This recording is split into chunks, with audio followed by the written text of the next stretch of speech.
이 아침에도 주님을 찬양할 수 있는 입술을 주시고 말씀을 들을 수 있는 귀를 주시며 우리가 함께 기도할 수 있는 마음을 주셔서 감사합니다. 오늘도 주님께서 우리의 삶을 인도해 주실 줄로 믿습니다. 어디로 가야 할지, 어느 자리에서 누구와 이야기해야 될지, 어떤 길을 걸어가야 될지 성령께서 우리 한 걸음 한 걸음을 인도하여 주시옵소서. 우리가 무엇을 듣고 무엇을 말하며 무엇을 가르쳐야 되는지 깨닫기를 원합니다. 성령님께서 우리에게 찾아오셔서 한마디 한마디 이 세상 살아가면서 하나님 나라 위에 살아갈 수 있는 우리 언어 생활이 되기를 원합니다. 내가 저분과 얘기하면서 이 이야기가 하나님 영광을 드려내는 것인지 아니면 하나님의 나라를 부끄럽게 만드는 것인지 분별할 수 있는 분별력을 주시기를 원합니다. 내 안에 있는 들보를 깨닫지 못하면서 남의 조그만 눈에 가시를 비판하고 비난하는 어리석은 일을 개가 토한 것을 또 먹는 그런 나쁜 습관을 버리게 도와주시고 온전히 주님의 거룩함을 드러내는 우리의 입술, 우리의 삶이 될 수 있도록 주께서 축복하여 주옵소서. 우리 가운데 마음이 어리고 슬퍼하는 심령이 있습니까? 이 시간 십자가 지신 우리 주님 찾아오셔서 부활하신 우리 주님 찾아오셔서 샬롬 내게 평화가 있을지어다. 그래서 내가 너를 위해 죽었노라. 내가 너를 위해 다시 살았노라는 주님의 음성 듣고 다시 세임 얻는 복된 하루, 복된 기쁘고 즐거운 하루가 될 수 있도록 주께서 인도하여 주옵소서. 예수님의 이름으로 기도하옵나이다. 아멘. 계속해서 마태복음 2장의 말씀입니다. 마태복음 2장 19절에서 23절까지 말씀이 되겠습니다.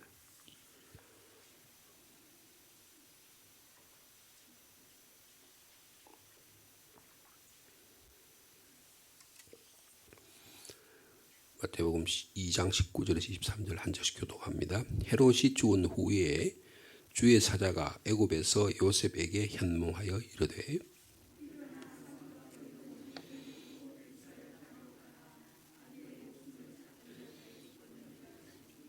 요셉이 일어나 아기와 그의 어머니를 데리고 이스라엘 땅으로 들어가니라.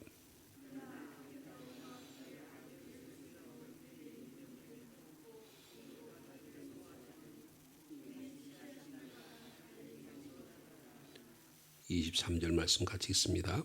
나사렛이란 동네에 가서 사하니 이는 선지자들로 하신 말씀이 나사렛 사람이라 칭하리라 하심을 이루려 함이로라. 아멘. 보통 마태복음은 하나님의 약속의 말씀, 선지자의 말씀이 예언자의 말씀이 이루어진다라고 하는 말이 계속 나오는데 오늘도 본문에 보면 23절에 나사렛 동네가 산 이것은 선지자로 하신 말씀, 즉 나사렛 사람이라 칭하리라 하심을 이 말씀이 이루기 위해서 이런 일이 일어났다. 그런데 구약 성경 어디를 찾아봐도 나사렛 사람이라 그런 표현이 등장하지 않습니다. 근데 불구하고 여기 나사렛 사람이라고 그러한 말이 이루어졌다. 그렇게 말씀하고 있습니다. 근데 요 23절을 조금 더 정확하게 번역하면 나사렛이란 동네에 가서 사는 이는 선지자로 하여 신 말씀에 이루려 할 말이 아니고 선지자들로 하신 말씀이 그런 뜻이에요. 이게 영어로도 보면 through the prophets, 그러니까 선지자들을 통해서 이야기하신 바가 이루어졌다 그런 뜻이에요. 그러니까 마태는 구약과 신약을 연결시키는 중요한 그런 사명을 갖고 있어요. 그래서 계속해서 구약 예레미야 말씀, 호세아의 말씀 여러 말씀들을 좀 인용하고 있잖아요. 그리고 그 말씀이 이루어졌다 그렇게 얘기하고 있는데 여기서는 지금 마태가 이게 전체적으로 다 총괄해서 예수 그리스도가 이 땅에 생명을 가지고 탄생하신 사건은 구약의 말씀이 온전히 이루어진 것이다. 그런 뜻이에요. 그런 뜻으로 여기서 말씀하고 있는 것입니다. 그래서 여기 선지자들로 하여금 하신 말씀이, 그러니까 마태는 하나님의 구약의 언약과 약속의 말씀이 창세기로부터 말라기까지 약속하신 이 메시아에 대한 약속이 이루어졌는데 나사렛에서 사시는 것도 하나님의 약속의 말씀이다. 그런 뜻이에요. 그래서 그 배경을 좀 19절에 설명하죠. 헤롯이라는 것은 헤롯 대왕입니다. 헤롯 대왕이 죽은 후에 이게 주전 4년이라 말씀드렸어요. 그러니까 예수님께서 주전 4년 이전에 태어나신 것이죠. 그래서 그 갓난 아기를 포대에 쌓아가지고 애국까지 도망을 갔습니다. 피신을 하셨어요. 그리고 헤롯이 죽었다는 소식을 듣고 그러자 요셉에게 주님의 사자가 나타나서 이야기합니다. 일어나서 아기와 어머니를 데리고 이스라엘 땅으로 가라. 아기의 목숨을 찾던 자들이 죽었네. 아주 분명합니다. 도망간 이유는 아기 때문인 거예요. 생활의 공고 때문에 간 것도 아니고요. 누가 애굽에 잘 사는 이웃이 와서 와서 살자 그래서 간 것도 아니에요. 딱 한 가지예요. 아기의 목숨을 건지기 위해서 갔다. 그 말이에요. 근데 여러분, 애굽에서 하나님의 아들을 불러냈다. 그런 말씀은 호세아서 11장 1절 말씀 우리 저희들이 어저께 묵상했었죠. 그러니까 애굽으로 내려가신 사건, 애굽에서 머무신 사건, 그리고 다시 애굽에서 다시 가나안 땅, 이스라엘 땅으로 돌아온 사건은 다 하나님의 구원의 계획을 위한 것이다. 그렇게 그럼 그걸 보면 이런 구약의 전체적인 이스라엘의 구원의 역사를 보면 하나님께서 모세를 통해서 애굽으로 갔던 70명이 수백 명, 200만 명 이상이 되는 많은 하나님의 백성이 축복된 백성이 다시 모세의 지도 인도함을 따라서 다시 애굽에서 하나님께서 부르셔서 가나안 땅으로 들어왔잖아요. 그래서 여호수아의 인도를 통해서 가나안 땅의 12지파가 거기서 정착을 하고 또 왕족을 이루고 나라를 이뤘던 그런 내용들을 지금 이스라엘 백성 이 이야기를 하면 다 아는 것이죠. 그래서 그런데 그 애굽에서 다시 이스라엘 땅으로 가라. 그럼 이스라엘 땅으로 가면 어디 가겠냐? 여러분 예수님께서 어디서 태어나셨어요? 베들레헴에서 태어나셨죠. 어디로 가야 돼요? 베들레헴으로 가야 될 것 같은데 베들레헴으로 안 가고 천사가 나타나서 이스라엘 땅으로 들어가라. 그런데 소식을 들어요. 그러니까 여러분 우리가 그리스도인으로서 살아가는데 하나님께서 우리를 행동하게 하시고 우리의 뜻을 하나님의 뜻을 따라가게 하실 때는 때로는 꿈으로도 우리에게 나타나시게 하고 말씀으로 역사하시기도 하고 때로는 우리의 판단력을 통해서 세상의 정보를 통해서도 하나님의 뜻을 드러내시고 우리의 삶을 판단해야 될 때가 있다 그 말이에요. 22절에 보면 천사의 말을 들어가지고 뒤에 말을 들어가서 요셉이 아내와 아기를 데리고 이스라엘 땅으로 들어갑니다. 그래서 이제 어디로 갈까? 그런데 소식을 듣습니다. 헤롯이 죽었다는데 그러면 그때 내 나라의 정세가 어떨까? 근데 아켈라오라는 사람이 등장해요. 이 아켈라오라는 사람은 그의 아버지 헤롯을 이어 유대 임금이 됨을 듣고 거기로 가기로 무서워했다 그랬습니다. 아켈라오는 헤롯과 가장 흡사한 인물입니다. 그래서 가장 잔인한 사람이에요. 그래서 사람을 무자비하게 죽이고 헤롯은 미리암이라고 하는 자기 아내, 자기가 에돔 족속의 출신이기 때문에 정통 유대인이 아니기 때문에 유대인 왕족의 여인을 왕비로 취해서 자기가 정통 유대 왕이다 하는 것을 드러내려고 온갖 수단과 방법을 가리지 않았어요. 헤롯이 여러분 뭘 지었어요? 성전을 지었잖아요. 성전을 지은 것은 자기 하나님을 경배하려고 하는 게 아니에요. 자, 저 사람 정말 유대인이다라는 것을 드러내려고 자기 정치적인 것을 획득해서 장기 집권을 하려고 한 거예요. 그래서 그게 성공하자 미리암도 죽입니다. 자기 아내도 잔인하게 죽여요. 그리고 미리암과 자기 사이에 태어난 자녀들이 있는데 유대 정통적인 출신을 다 죽여요. 똑똑한 애들은 다 죽입니다. 그 중에서 우리가 헤롯 안티파스라고 이야기, 헤롯 안티파스 그리고 헤롯 아들 빌립이라고 하는, 그 빌립이 저 위에 지역을 통치하고, 그 다음에 안티파스는 갈리 지역을 통치하고, 지금 아켈라오는 어디를 통해 유대 지역을 통치하는 거예요. 그러니까 남부 지역의 유대 지역을, 예루살렘과 유대 지역을 통치하던 그 당시의 지도자가 헤롯 대왕의 아들인 아켈라오였었어요. 근데 이 사람이 너무 잔인한 거예요. 무자비하게 사람 군사를 통해 가지고 무자비하게 사람을 착취하고 죽이고 뭐 수단과 방법을 가리지 않고 사람들이 벌벌 떠는 거예요. 그래서 예루살렘의 사람들이 고발을 합니다. 로마 황제에게 고발을 해요. 도저히 못 사겠다. 저 사람 좀 제거해달라. 그래서 로마에서 사람을 군인을 직접 보내서 아켈라오를 잡아가지고 로마로 데리고 갑니다. 그리고 로마에서 사람을 보내요.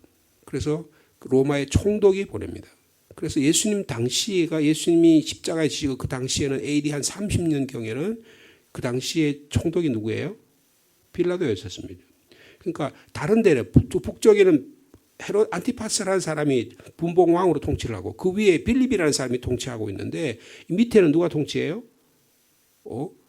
빌라도가 통치하는. 근데 예수님이 태어나게 했을 당시에는 누구였다고요? 오늘 본문에 등장하는 아켈라오였다는. 그러니까 여러분 역사적인 요 배경을 잘 이해하셔야 돼요. 어렸을 때 예수님 어렸을 때 예루살렘과 유다를 통치하는 사람 아켈라오라는 사람은 이 사람이 너무 잔인했다. 그러니까 이렇게 생각한 거예요. 요셉이 이렇게 생각한 거예요. 야, 헤롯이 죽었지만 그 아버지로부터 유언을 받아가지고 유대인의 왕이 나는 어디냐? 나도 가서 경배하겠다. 알려달라. 그래서 아버지가 죽으면서 우리 아기를 또 죽이려고 하지 않겠느냐는 두려움이 있었다는 거예요. 그래서 거기로 가기를 무서워했다 그랬어요. 하나님은 때로는 무서운 마음을 통해서 하나님 우리 생명을 구원하게 하시고 하나님의 구원의 역사를 이루게 하시기도 하신다는 것입니다. 무서워하더니 꿈에 지시함을 받아요. 다시 그러면 갈리 지역으로 가라. 그래서 어디로 갑니까? 나사렛 동네 가서 살았다. 그렇게 말씀하고 있습니다. 여러분 지금 이 예수님이 본격적으로 활동한 내용 이야기는 4장에 가면 이야기해요. 근데 1, 2, 3장의 4장 전반절에까지는 주로 예수님이 출생과 어린 시절에 대한 이야기예요. 예수님이 어떻게 출생하게 됐느냐는 구약적인 배경을 이야기해요. 그래서 여기서 중요한 건 뭐냐면 예수는 도대체 누구냐 그 말이에요. 왜 예수님께서 베들레헴에 태어나고 왜 예수님께서 다윗과 아브라함의 후손으로 태어나고 왜 예수님께서 애굽까지 내려가야만 되고 왜 예수님께서 나사렛 동네에 살아야 되느냐 그 말이에요. 여러분 요한복음 1장 14절은 말씀이 육신이 되어 우리 가운데 거하심에 우리가 그의 영광을 보니 은혜와 진리가 충만하더라 그랬어요. 여러분 말씀이 육신이 되어 우리 가운데 우리 동네에 찾아오신 분이 하나님의 아들 예수 그리스도예요. 우리의 동네까지 낮아지셨다고 말이에요. 저 애국까지 가셨어요. 왜 애국까지 가셨을까요? 이스라엘 민족이 430년 동안 노예 생활했던 그것을 아기 예수 그리스도께서 직접 체험하시는 거예요. 얘네들이 여기서 이렇게 고생했구나. 나도 여기서 이렇게 고생하고 있구나. 여러분 예수 믿는다는 것은 우리의 삶의 모습 그대로 우리의 삶의 모습 그대로 동네 내려오신 거예요. 상주 땅에 오시고 우리가 삶의 코로나19의 재난 가운데서 여러 고통을 당하고 그런다고 말이에요. 여러분 예수가 누구냐 하는 것이 그 당시에 예수님을 이스라엘 사람은 어떻게 생각했습니까? 메시아로 생각했어요. 그죠? 메시아를 기대했잖아요. 어떤 메시아를 기대했습니까? 여러분 다윗과 같은 메시아를 기대한 거예요.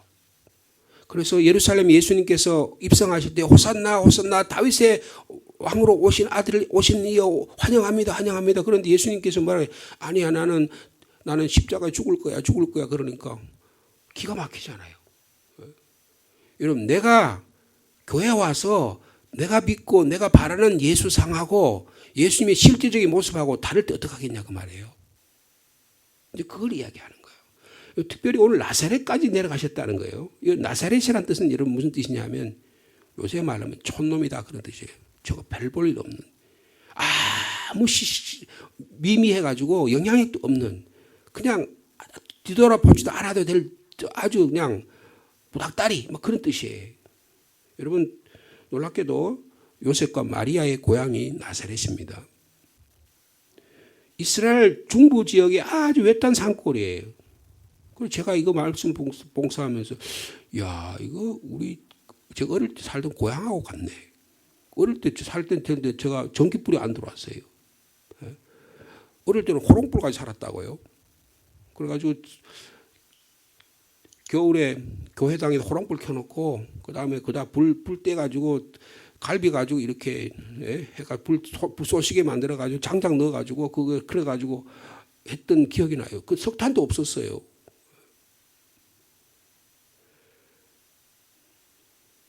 그리스 상인들이나 로마 군인들도 거리를 안 지나갔어요. 제가 어릴 때 그 동네는 차가 안동에서부터 봉화로 버스가 하루에 2번씩 다녔는데 거기서 한 10리를 걸어 들어와야 산골 고개를 몇 개를 넘어야 저희 동네에 들어왔어요. 그러니까 군인들도 통과를 안 해. 장사꾼들도 거기 가지를 않아. 여기가 나사렛이라는 곳이에요. 정치, 경제, 사회, 문화, 현상과는 전혀 관계가 없는 곳이에요. 사람들이 아이고 저 나사렛 저 촌놈이네 저거 그런 뜻이에요. 근데 거기로 내려가셨다 그런 뜻이에요. 경상도 뭐 보리 문두이라 그죠? 강원도 뭐라 그래요? 감자바오라 그죠? 이게 다 천시하는 말이거든요. 서울 양반들이 아이고 저거 경상도 저 보리 문두이 같은 것들이 저 강원도 감자바위 같은 이게 다 천대 하는 말이에요. 그러니까 서울 중심의 언어 표현이라고요. 네? 여러분 빌립이라는 사람이 예수님을 만났어요.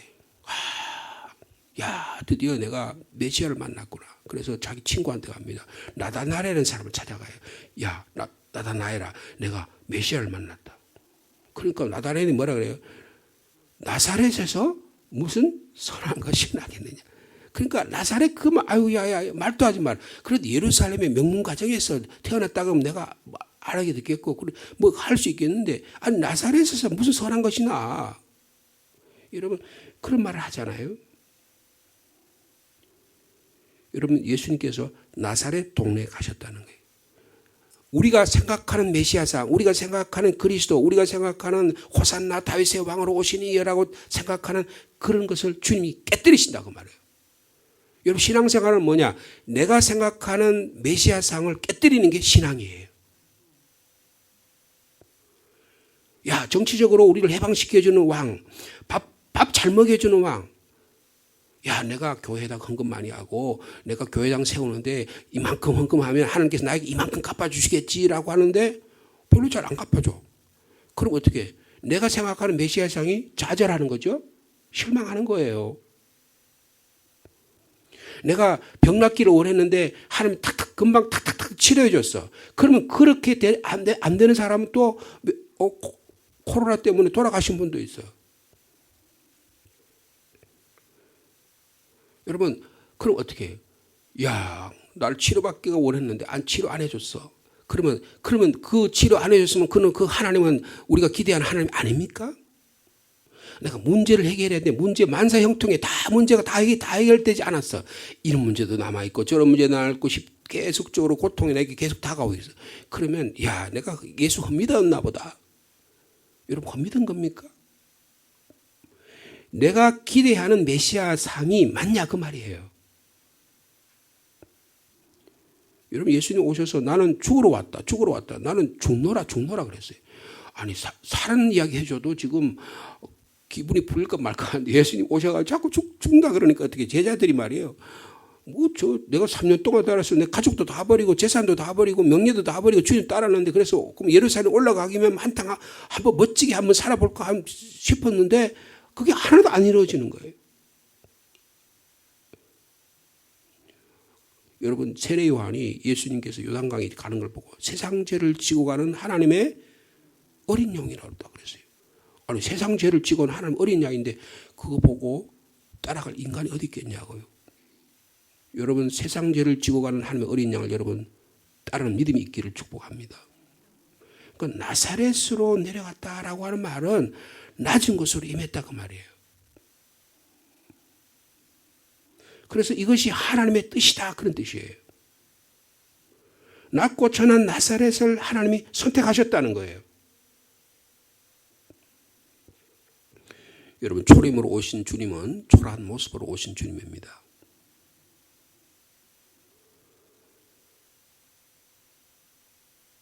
그 당시에 아무도 나사렛 출신 촌놈 예수를 메시아로 인정하려고 하지 않았어요. 특별히 예루살렘에 있는 사람들, 야, 랍비가 왔다 하더라, 메시아가 왔다 하더니 보는 거 초라하게 거지가 없어요. 네? 뭐 화려한 옷도 아니야.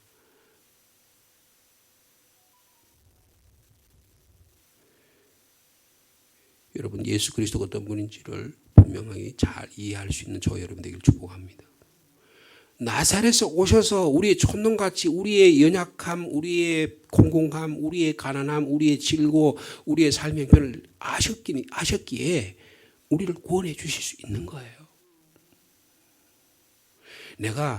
제가 스스로 생각하기를 말이에요. 야, 내가 그래도 장로회 신학대학원을 내가 할 때 1등으로 졸업을 하고 내가 외국에서 유학까지 공부하고 그럼 내가 이런 시골에 와서 목회를 하겠냐? 이런 마음을 갖고 있다고 한번 생각해 봐요. 그럼 맨날 어떻게 살겠어요? 교인들이 그냥 시시하게 보여. 서울의 강남에 큰 교회 가서 목회를 해도 내가 지금 그래도 그만큼 할 자격이 있는데 내가 이런 데 와서 이런 교인들하고 내가 이렇게 하고 살아가겠냐 이런 생각하면 어떻게 되겠어요? 교인들이 교인을 보이겠어요? 안 보이겠어요? 야, 저 사람은 헌금을 왜 저거밖에 못하나? 왜 저 인간은 저거밖에 안 돼? 이렇게 생각하면 어떻게 되겠어요? 여러분 그거는 내가 목사가 생각하는 각 목사가 생각하는 메시아상이지 주님이 나를 통해서 역사하기를 원하는 메시아상은 아니라 그 말이에요.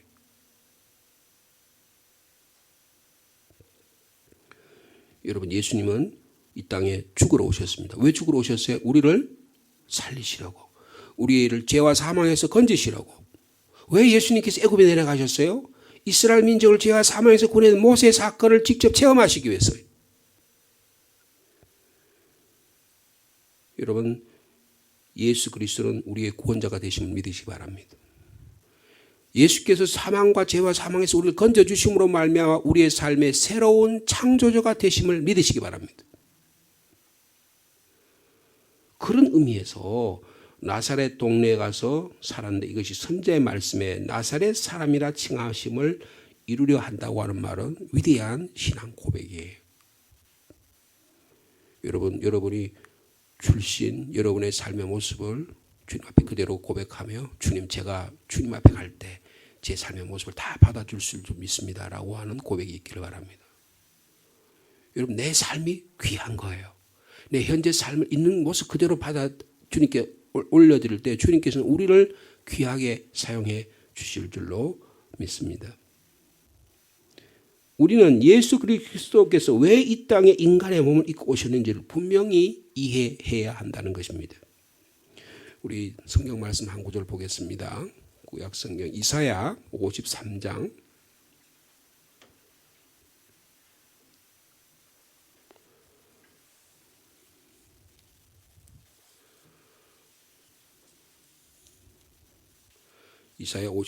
1절 말씀부터 잠깐 보겠습니다. 우리가 이해하는 이 메시아상 그리고 하나님이 이해하는 메시아상이 뭐냐 하는 거예요. 그것을 이사야서 54장에 아주 명확하게 말씀하고 있습니다. 자, 제가 가진 성경은 1033면인데요.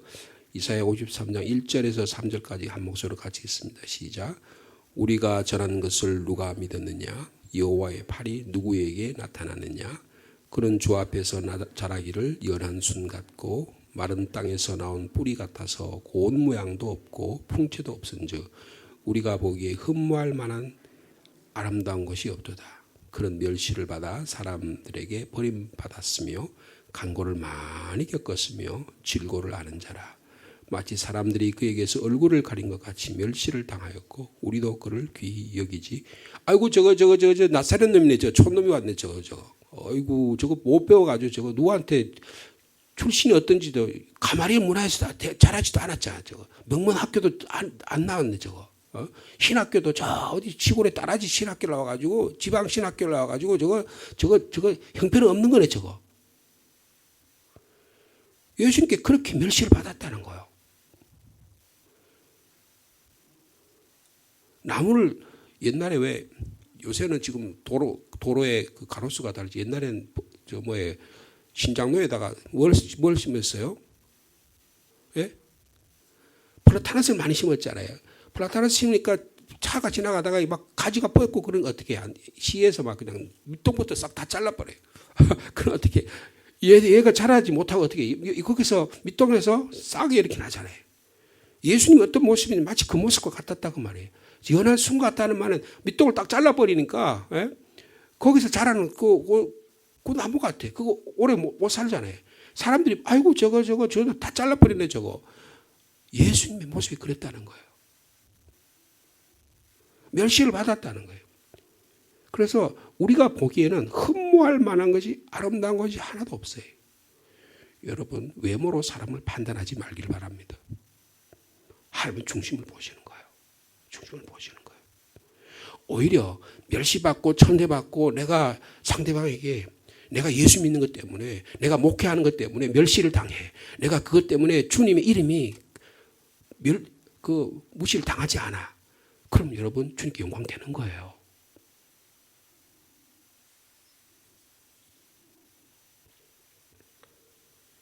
자, 4절 말씀 같이 있습니다. 시작. 그는 실로 우리의 질고를 지고 우리의 슬픔을 당하였거늘. 우리는 생각하기를 뭐라 해요? 그는 징벌을 받아 하나님께 맞으며 고난을 당한다 하였노라. 여러분 우리가 보는 관점하고 주님이 우리를 위해서 죽으신 관점이 다르다 그 말이에요. 여러분 우리는 주님의 눈으로 바라볼 수 있는 믿음의 안목이 있기를 바랍니다. 그러면 현재 나의 고난이 의미가 있는 거예요. 내가 이렇게 고난당하는 게 주님의 고난에 동참하게 하신 거라는 깊은 하나님의 사랑에 우리를 참여케 하신다는 거예요. 여러분 이 믿음에까지 나아갈 수 있는 저 여러분 되길 바랍니다. 나사렛에서 주님께 오셨다. 여러분 그게 은혜예요. 자 5절 말씀 같이 있습니다. 시작. 그가 찔림은 우리의 허물 때문이요 그가 상함은 우리의 죄악 때문이라. 그가 징계를 받음으로 우리는 평화를 누리고 그가 채찍에 맞음으로 우리는 나음을 받았도다. 6절 우리는 다 양 같아서 그릇 행하여 각기 제 길로 갔거늘 여호와께서는 우리 모두의 죄악을 그에게 담당시키셨도다. 우리 모든 죄악을 그에게 담당시킨 주님 나사렛까지 내려가셨다. 세상 사람이 뭐라고 말하든 예루살렘의 제사장들이 서기관들이 뭐라고 말하든 나다넬이 뭐라고 말하든 주님은 주님의 길을 가시는 거예요. 주님의 길을 가시는 거예요. 여러분 예수님이 어떤 분인지를 분명하게 고백할 수 있는 이 아침이 되기를 축복합니다. 여러분 초림의 예수님은 이런 주님으로 오셨어요. 우리도 우리를 주님의 제자라고 말합니다. 제자는 주님을 따르는 자예요. 주님의 십자가에 걸어가는 자예요. 그러나 재림의 주님으로 오실 때는 변화된 몸으로 우리를 만들어 주실 거예요. 부활한 주님은 능력의 주님으로 우리에게 찾아오실 거예요. 여러분 성령 강림절이라는 것은 그 부활의 주님을 우리 현실 속에서 만들어서 그 부활의 주님의 능력으로 살아가는 거예요. 지금은 이 부활의 주님이 우리에게 나타나셔서 50일간 말씀하는 부활 주간입니다. 여러분 그 성령 강림의 역사를 우리가 기다리면서 부활의 주님을 고대하면서 나사렛에서 오신 주님을 찬양할 수 있는 저 여러분의 삶이 되기를 축복합니다. 그럴 때 현재 나의 삶에 찾아오시는 한 삶의 순간순간들이 의미가 있어지고 새로워지고 하나님이 나를 통해서 오늘도 저 여러분의 삶을 통해서 역사하는 놀라운 은혜가 있기를 축복합니다. 주님 나사렛 촌놈이라는 소리를 들으시며 주님은 낮은 곳까지 임하셨습니다. 애굽의 어린 몸으로 내려가셔서 이스라엘 백성의 430년의 고난과 순환과 어두움과 눈물과 한숨과 그 노예됨을 직접 체득하셨습니다. 우리도 우리의 삶 속에 찾아오는 것들 주님의 십자가 지는 그 사건 위에 사건의 눈으로 바라보는 믿음의 안목이 있기를 원합니다. 이는 선지자로 하신 말씀이 이루려 함이라.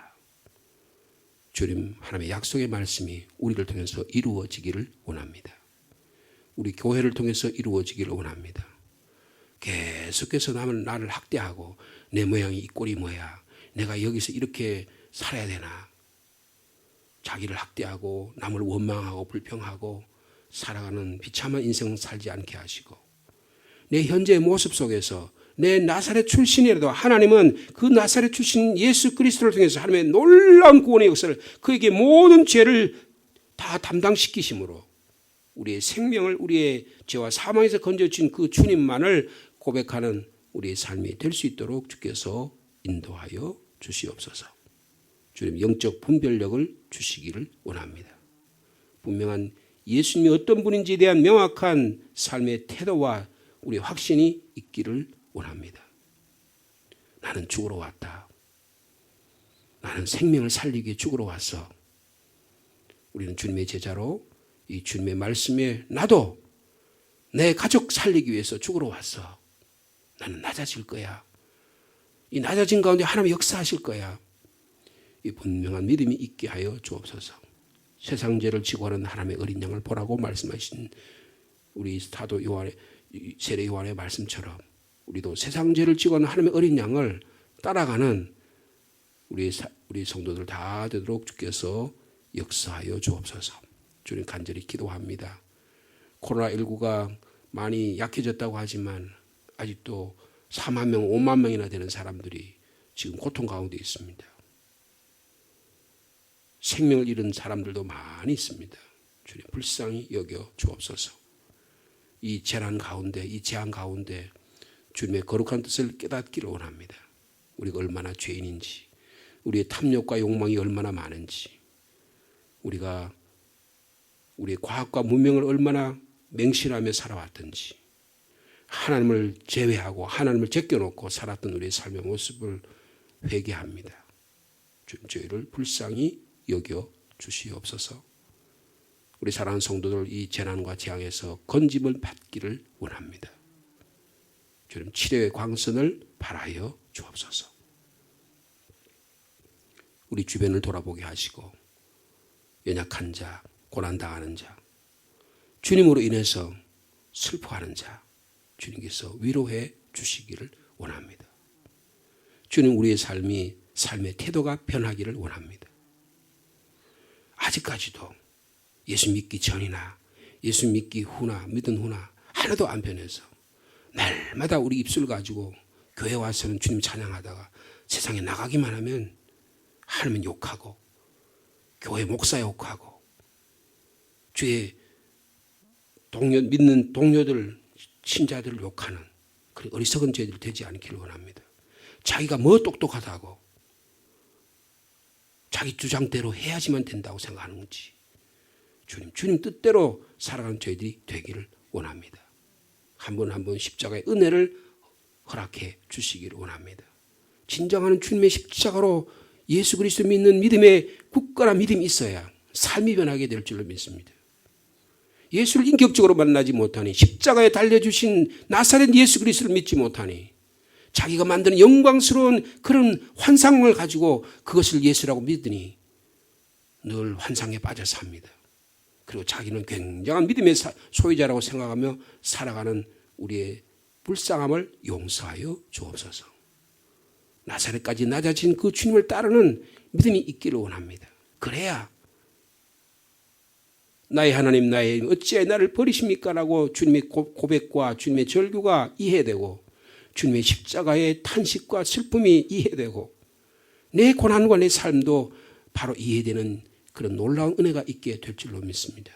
주님의 십자가의 사랑이 우리를 향한 하나님의 놀라운 사랑이며 겸손의 사랑임을 깊이 깨닫게 도와주셔서 오늘도 우리의 삶 가운데 역사하신 그 주님으로 인해서 기뻐하며 주님과 동행하는 거룩한 삶 살 수 있도록 주께서 역사하여 주시옵소서.